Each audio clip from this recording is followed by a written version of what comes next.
Hi, I want to take just a few minutes of your time today to talk about American politics. So let's all take a nice deep breath. Now, I understand that you may think that I'm overreacting, but let's put that on the back burner for just a minute and we'll come back to it. I am watching Trump and Musk and Vance, and what I'm seeing terrifies me. This is not politics as usual. There is nothing in American history that is anything like what's happening now. Trump fired every single top military post and replaced them with people who are loyal to his political agenda.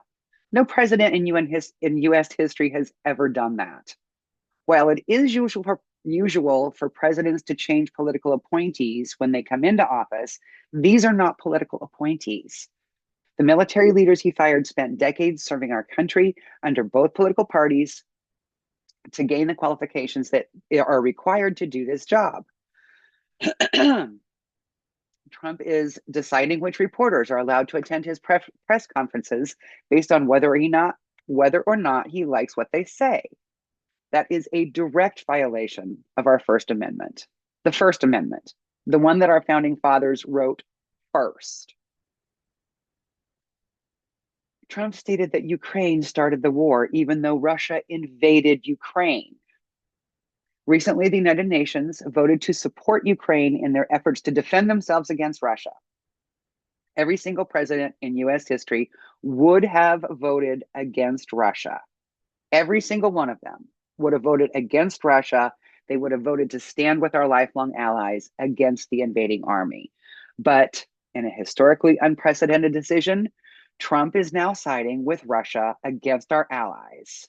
And if you can't see how this weakens our democracy and threatens the safety of our nation, then I can't explain it to you. He's destroying our government. He's using our judicial system to punish anyone that does not agree with Trump and Musk. These are not the acts of a moral president.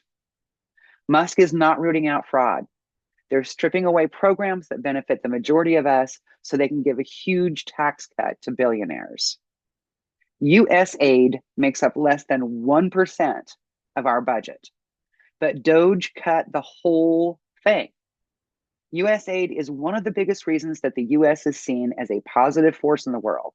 We reach out with food and supplies to needy people around the globe and we help them. But no more, not under Trump. Now that we're great again, we turn our backs on our allies and refuse to help the poor and the needy. And it turns out that American farmers depend on USAID contracts to buy billions of dollars worth of Midwestern crops.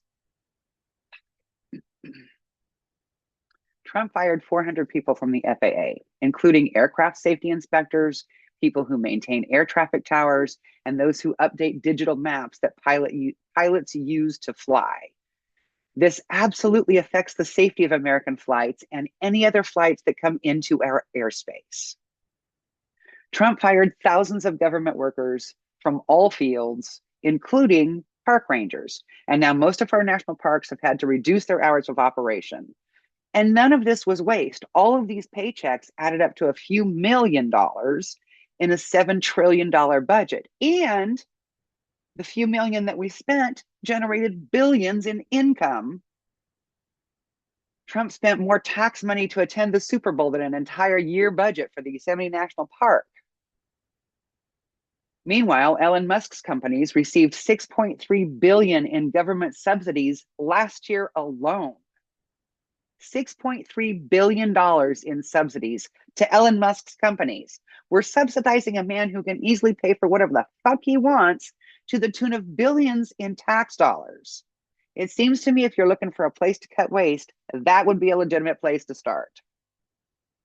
Trump and Musk are cutting Medicare, Medicaid, food stamps, and have slashed the Social Security workforce to 50%, which makes it really hard for Americans who actually earned that Social Security to access their own money. The plan to rename the Gulf of America from Gulf of Mexico has a price tag in the tens of millions. So if you're really interested in reducing waste, what the fuck? They fired a bunch of people from the National Nuclear Security Administration, and then they had to hire them back when they figured out that they'd fired the department responsible for designing, building, and overseeing US nuclear weapons. They fired the scientists who were working on the bird flu epidemic just as it's reaching pandemic levels and seems likely to spread to humans. Trump has introduced a gold card, which is like a green card for rich people, even Russian oligarchs, according to the president. So if you have enough money, now you can just buy American citizenship.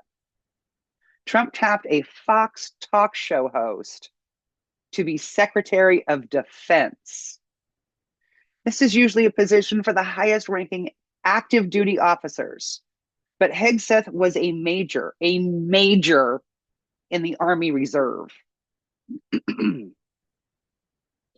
Trump appointed Air Force Lieutenant General as the new chairman of the Joint Chiefs of Staff, despite the fact that high ranking military personnel are concerned that he lacks the important qualifications.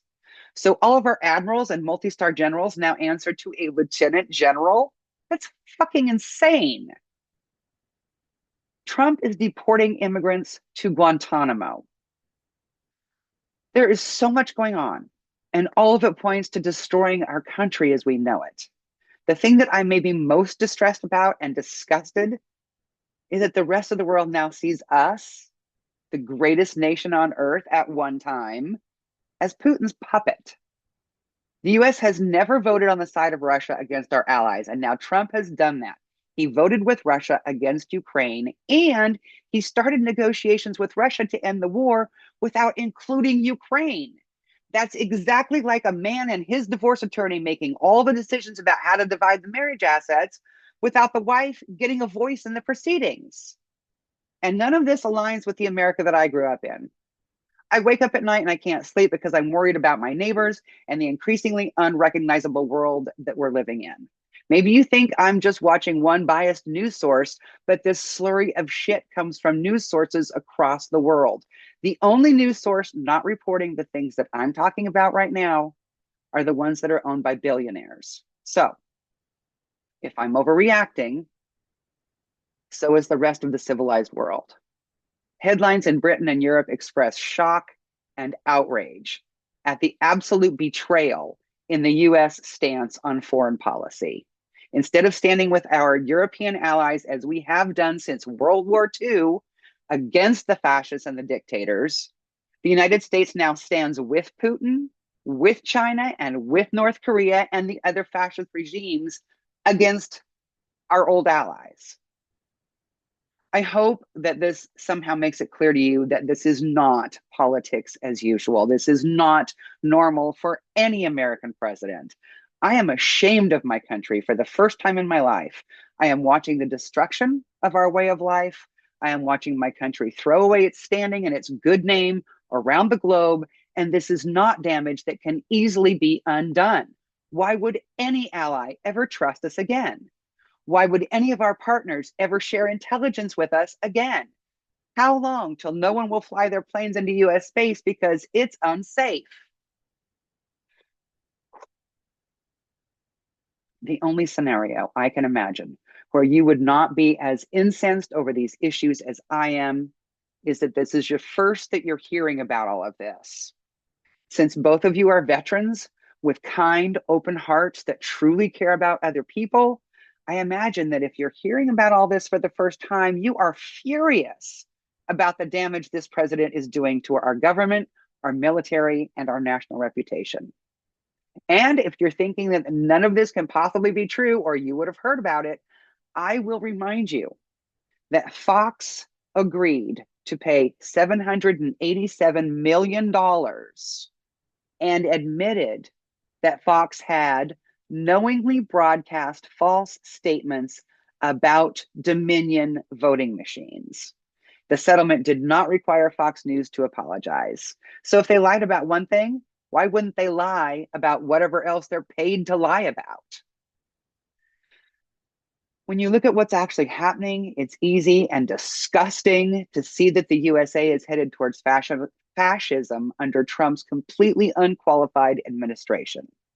And if we don't fight fascism, if we no longer stand for liberty for all, but just liberty for some, we're going to wake up to find out that Trump has remodeled Guantanamo into his own personal modern day Auschwitz while we were waiting for him to lower the fucking price of eggs.